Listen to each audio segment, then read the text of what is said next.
Welcome to the Financial Rebellion podcast. I'm your host, Todd Romer. We started this podcast for two specific reasons. Number one, to inspire you to start a side hustle and make some extra income. Or perhaps take that side hustle and turn it into a full-time business, like some of our guests have done already. The second reason we started the podcast is because we're big fans of credit unions, and we have worked with credit unions around the country to help them drive awareness and new membership growth amongst younger generations. Frankly, with a credit union, you can do a lot of what we teach about money the Financial Rebellion way. So let's get into this episode of Financial Rebellion.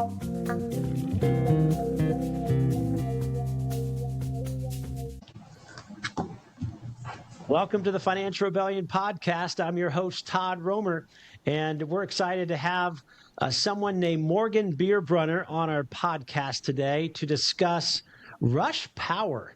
How fun is that? It just sounds like a cool name. And it's a product that you have to ingest. It's a supplement that she's going to talk about. But before we welcome Morgan to the podcast, I want to just tell you, all the viewers and listeners, more about what we do at Financial Rebellion. Our mission is pretty straightforward. We are helping and continue to help thousands of people, mainly between the ages of 18 to 34, and even those a little bit older, rebel against traditional financial norms that are not working. And we've helped thousands of people start managing money, saving, spending, investing money the Financial Rebellion way. And we've got a pretty cool weekly email newsletter called Financial Rebellion that anybody can subscribe to for free at financial-rebellion.com. All right, welcome to the podcast, Morgan, to the fun day that we're going to have here, at least about 30 minutes. We've had back-to-back, by the way, today, and can't wait to hear about your story. So welcome to the podcast, Morgan. Yeah, thank you so much for having me. I'm super excited. Okay, the icebreaker with every guest is tell us, before we learn more about your company, Rush Power, tell us about your best and worst money move that you have made in the last 3 years or as recent as yesterday. Okay, so probably my worst one it's a personal one, not related to the company, but we all are super prone to going on TikTok and buying off TikTok shop. So I saw there's a dress, so there's a really, really pretty dress. It was on sale for Black Friday, so I decided to go ahead and buy it. Little did I know in the fine print, it was a subscription service to the website. And so my card was being charged for like 6 months and I had no idea. And I went back and I had to argue with this foreign guy over the phone about this stupid subscription service that I didn't sign up for. So, which I still don't know how they got away with that, how legality reasons for that. But yeah, so that was probably the worst. I was kind of it was taken, I didn't know, it wasn't really intentional, but that was probably the worst one. And then once I did find out, I had to argue with the guy for like an hour to get my money back. But, and then the best one I'd have to say is probably starting one of my high yield savings accounts. So just putting money aside and knowing where my money's going, being able to track it and really allocate money into each different category and being able to put that into a savings, knowing it's growing interest. An old TikTok shop, right? There's some legit stuff on there, and I have to admit, I have bought some things on TikTok shop, and about 50% of them have been thrown in the trash later. But that's great. I mean, I know you're not alone on that. And I love the fact that you talked about getting a high yield savings account. We at Financial Rebellion, we are kind of elevating the credit union industry, credit unions across the country, because we tell people you can start doing money the Financial Rebellion way with credit unions really easily. And there's a lot of advantages to being a member of a credit union over a bank. And out of curiosity, before I talk to you about your business, Rush Power, where do you bank, Morgan?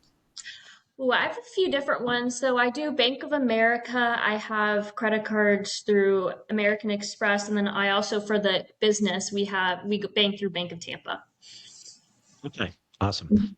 My daughter also went to University of Tampa, by the way. So that's kind of fun that you did undergrad there and then you're doing your postgrad at University of South Florida. Yes. Right? Cool. Okay. Tell us about Rush Power, Of the course. business you created. Yeah, absolutely. So we created Rush Power, I want to say 4 years ago out of the sophomore year dorm that we lived in at the time. It was a mess. It's a funny story actually, but um, so we created Rush Power out of our dorm and we tried to join every opportunity that was available to us. We said yes to everything, and it eventually grew up into an actual company. So essentially, Rush Power, we sell one of the United States' first official pre workout gummies. So these gummies help with increased energy levels and endurance and reduce muscle fatigue. So essentially, we're kind of taking the same ingredients found in pre-workout powders. We're just putting it into a gummy form to make it more healthy, fun, and convenient to take pre-workout. The fact that you said you're the United States only pre-workout gummy, tell me more Yeah. about that. That's pretty wild to hear. Yeah, so when we first started, creatine gummies were not a thing. They were just getting into like the green powder gummies. So when we first started, there was nothing like this on the internet. And as we seen over the years, we've seen little ones pop up. The creatine gummies are starting to become huge now. But as we still look at some of the other pre-workout gummies that are on the market, a lot of them don't, they are marketing it as a pre-workout gummy, but they don't have the ingredients found in real pre-workout. Most of it is just like an energy gummy, which I would consider more of like a cup of coffee, or a lot of them just have random ingredients that don't really contribute to the same effects as normal pre-workout would. So when we look at these gummies, we look for four essential ingredients: beta alanine, citrulline, caffeine, and tyrosine. So all those four ingredients kind of work together to help with mental focus, energy levels, and muscle endurance and recovery. Okay, so those are the ingredients that is inside of Rush Power Yes. Hmm. gummies. Okay. You got to start somewhere to even have an idea. Where did this, you've got to have something that kind of moved you when you were younger, maybe as a kid, that you came up with this, but is there entrepreneurship background in your family? Where did this, like, hey, everyone has ideas, right? We all talk about that since, I wish this was, we could do whatever, but no one actually, not no one, of course, very few people move forward and actually take it to market. So where did this gumption, if you will, come from in your background?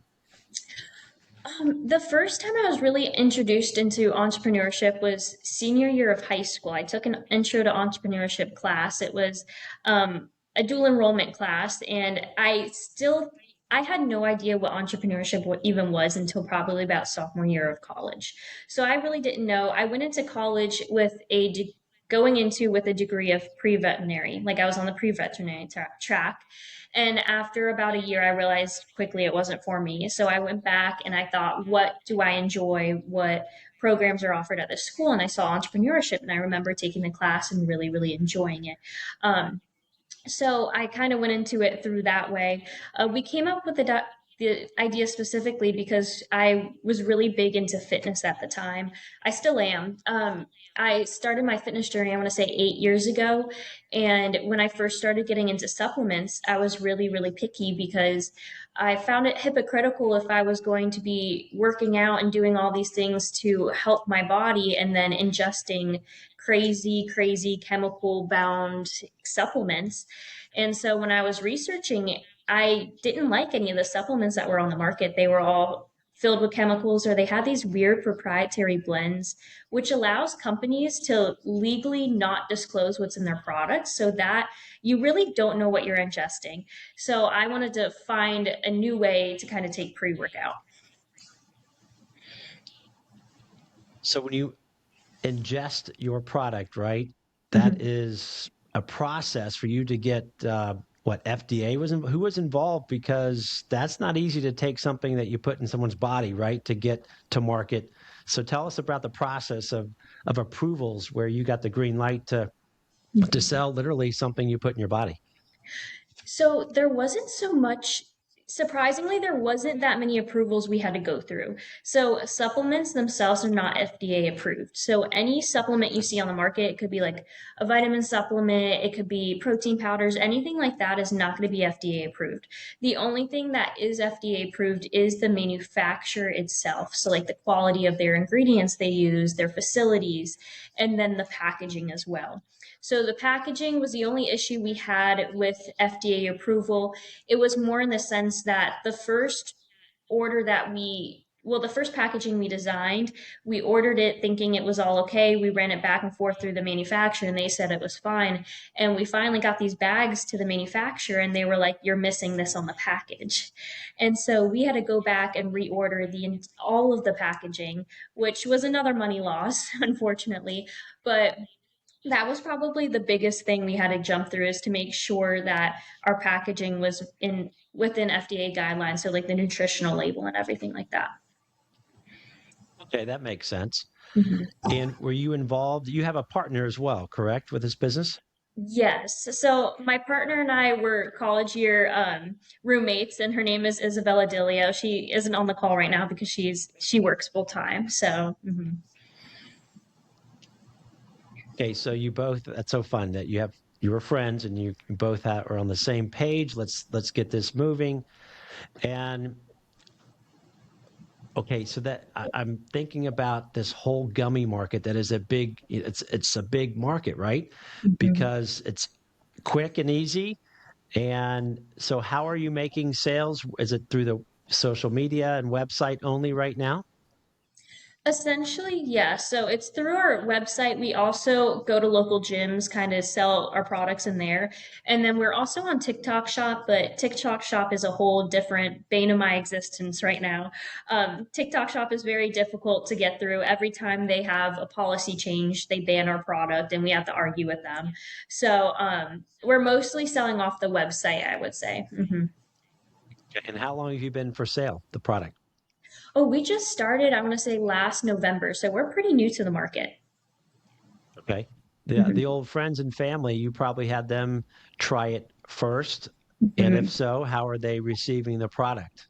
Yeah, so they were our guinea pigs. My brother, we fed that poor guy so many crazy things for him to just try. I'm surprised he hasn't had to go to the doctor or anything because even we were giving him gummies while they were in free trial too. So, yeah, I mean, the people who have tried our gummies, so we are able to like we found that for people to really understand the product, you have to be able to try it. So once people try it, they actually really, really enjoy it. It tastes just like candy. I've had energy gummies before that are like gummies packed with caffeine, and I've they taste horrible. I couldn't even eat a whole gummy. But ours, I was when we first received them, I was actually really, really impressed about how well their flavor profile was. I could eat like 6 packs, and I have to be careful. How much does one bag of gummies cost somebody? Yeah, so we sell the individual bags and then we sell like larger quantity bags. The individual bags we sell for $5 and then the big ones, which have like 100 gummies in them, we sell for 44.99. That's pretty good. And how many would you take before a workout? Oh, okay. So it kind of depends. We made a cool feature on our products. It's called Tailor Your Own Dosage. So when we were doing pre-workout powders, we noticed that it was kind of like a one size fits all per type of thing. Like it's one scoop for everyone, regardless if you're a 300-pound man versus a 95-pound woman. And we are like, this doesn't really make sense. So we made a tailor your own dosage feature on the back. So we say not to eat more than 10 gummies because 10 gummies is 200 milligrams of caffeine. So at that point, that's kind of on you whether what you want to do with it. But so you can really kind of choose what you want to do. If you want a super intense workout, you could eat 8 to 10. If you want like a mild workout, like you're just going to go do some real fast cardio, you can eat 3 to 4. And I'll probably eat like 5 before the gym and then eat some more in between my sets because I'm a power lifter. So I'm in that gym for like 3, 4 hours a day. So I need my energy consistent. Like you get tired towards the end. So eating these throughout helps. Power lifter. That's fantastic. 3 to 4 Mhm. hours. That's impressive. I don't think I've ever been in the gym that long, even when I was You 25. don't want That is, to. well, that's a market in and of itself, right? For Mhm. what you just described for Rush Power gummies. Okay, so it's been fun to ask this question. It's amazing how many young entrepreneurs like you have responded to this. And so I'm going to ask you too. What have you learned about yourself over the last couple of years since starting this business up until now? What has stood out the most that you've learned about yourself in this process? I would have to say you're capable of a lot more than you think. When I first started, I was so scared of public speaking. I hated going in front of the class, presenting, doing anything. And you'd be surprised at how capable you are if you just keep telling yourself, just do it, and not like try not to think too much into it. Because I've done these huge pitch competitions now where we've won quite a few of these competitions, and I've stood in front of hundreds and hundreds of people and just a microphone and pitched my idea like Shark Tank. And it's really interesting to see how capable you are once you have a goal in your mind. Because I'm very goal oriented and I keep telling myself, like, as long as I work hard enough, it's going to work. And that's gotten me pretty far. Morgan, how old are you? I'm 24. 24. Hmm. You have, at that age, to have that understanding and awareness about yourself and what you're learning is a massive deal. It takes a lot of people decades to get there. So, hats off to you for where you have Thank felt you. the Thank confidence you. now to do what you do. It's inspiring other viewers. I guarantee you this episode and having you on and other listeners.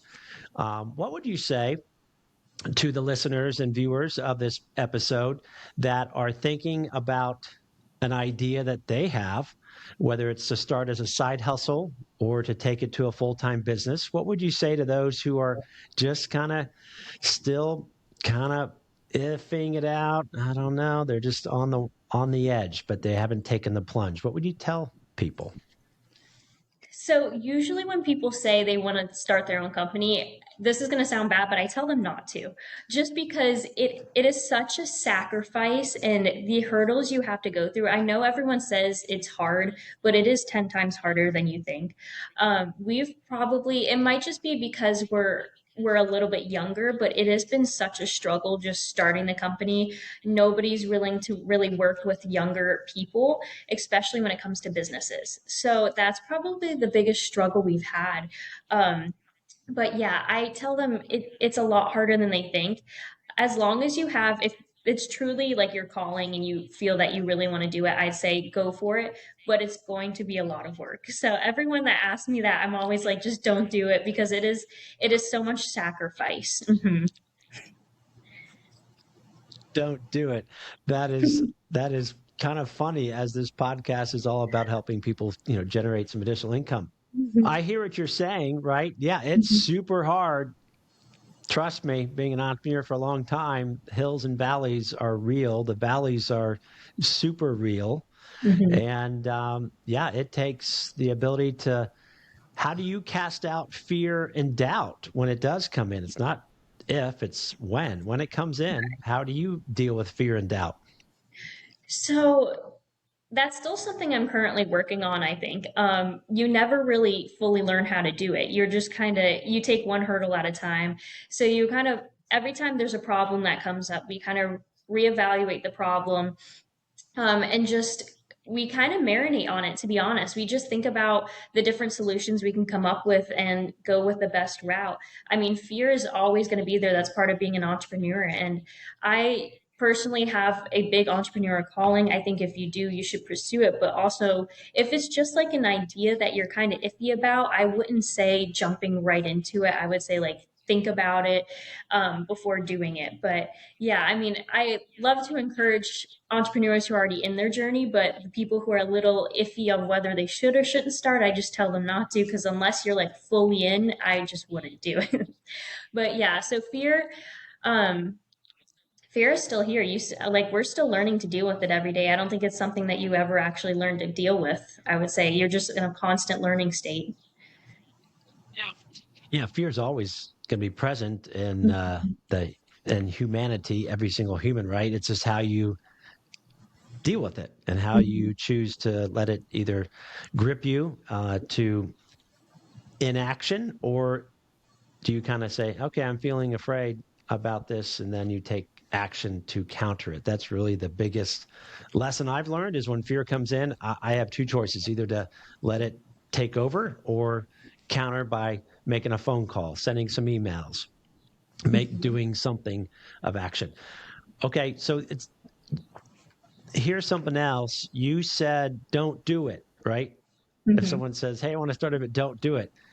Well, what about this for those listening to this podcast? If a side hustle is something that, hey, someone can generate, $500 a month. Maybe they're selling something on Etsy, or maybe they're doing something as not as um, significant as bringing a pre-workout gummy to the marketplace, which does Mhm. sound overwhelming. But isn't it just kind of cool though for the if you quote fail with rush power, which is not failure by the way, um, those that word failure really is for someone who doesn't try anything. So if this doesn't go the way you hope it goes, you've learned so much in 2 years, right? To take it to another Mhm. venture. Speak to that. Yeah, absolutely. I mean, I think side hustles are definitely a little bit different than running an entire company. Side hustles can be, like you said, selling something on Etsy. I absolutely love that idea. Just getting people to do whatever they like as their passion and being able to make money off of it. I think that's great. I think fully running an entire company is a little bit different. Um, but yeah, I mean, we failed so many times throughout this entire process. We failed probably more than the average entrepreneur would. I think everything that could have gone wrong has gone wrong in our whole journey of rush power. But I do, because my dream, I want to be like a serial entrepreneur. I want to start up a bunch of different companies, be a venture capitalist, all of that. Um, I think I've learned a lot at a very young age compared to a lot of other people. Like I know how to start an LLC. I know how to deal with the taxes. I know how to go to market and the strategies and everything around that. So I think I have learned a lot it would save me a lot of time going into a new company for sure because now I know how to do it all. And I love what you said too about you were able to speak in front of people. Public speaking is not a fear anymore. And there's so much that people will get out of taking that chance. Again, whether that's a side hustle or what have you, it's only going to be a win for people, regardless if the product or Mhm. service doesn't go the way they want. They're going to be like, okay, I just learned a ton. And even take Mhm. it to a company and being an entrepreneur within a company. You're going to be Mhm. hired very well because of that too. So, okay, wrapping up here, Financial Rebellion. For those who know about what we're doing around the country, we've been helping thousands of people do money the Financial Rebellion way. We teach how to dream, save, spend, invest, and give money differently. And the newsletter, financial-rebellion.com. You can subscribe to that. And we, again, are big fans of the credit union world. We help credit unions become elevated so that people can go, wait a minute, why am I not banking with a credit union and versus a bank? So I know, and by the way, speaking of credit unions, there's USF Credit Union in Greater Mhm. Tampa. Of Yes. course, you Mhm. know them because of your school there. They're fantastic. And you've got Achieva also in Greater Tampa. You got Suncoast, Mid Florida, GTE, Grow Financial is other credit unions that can help young entrepreneurs do business banking as well, by the way. Mhm. And so we're big fans of credit unions. So, okay, Morgan, where can listeners and viewers learn more about Rush Power? Where can they go? Where can they learn to even buy the product and provide your social handles as well? Of course. So all of our social handles are going to be Rush Power Official, and so is our website. So it's just going to be rushpowerofficial.com. So pretty simple. Mhm. Okay. Well, Morgan, thanks for being on. I hope you enjoyed the time on the Financial Rebellion podcast. Yeah, thank you so much for everything. Thank you so much for this opportunity. It was great to talk with you.